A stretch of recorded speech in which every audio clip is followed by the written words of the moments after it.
Isang young farmer mula sa Cordillera ang kabilang sa mga nagwagi sa Young Farmers Challenge. Kilalanin siya sa report ni Debbie Gasingan.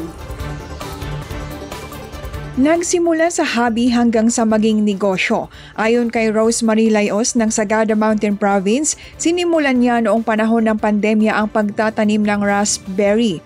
Isang hilig na hindi niya aakalaing lalago bilang isang negosyo. Nag-start yung pandemic nung may nagbigay kasi sa akin ng raspberry seedling, and then napost ko sa Facebook, and then ang daming nagtanong na gusto pala nila yung plant na yun. Then doon naisip ko na, magpaparami na lang ako para may maibenta ako. So parang nag-start siya as a hobby.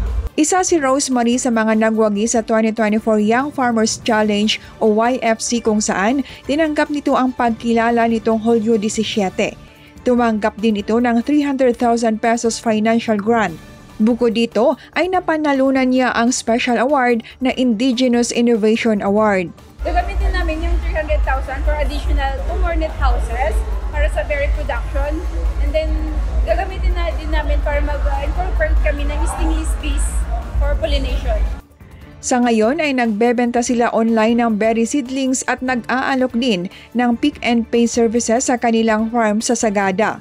Plano rin nilang simulan sa susunod na taon ang pagbebenta ng berry fruits. Nagpasalamat naman ito sa YFC program ng kasalukuyang administrasyon na malaking tulong sa kanila na kabataan, lalo na sa pagpapaunlad ng kanilang negosyo.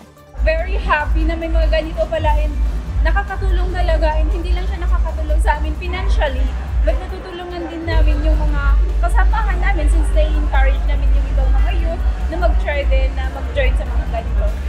Ang Young Farmers Challenge ay isang competitive financial grant assistance program ng pamahalaan para sa mga kabataang Pilipino na interesado sa bagong agri-fishery enterprises. Debbie Gasingan para sa PIA News, Cordillera.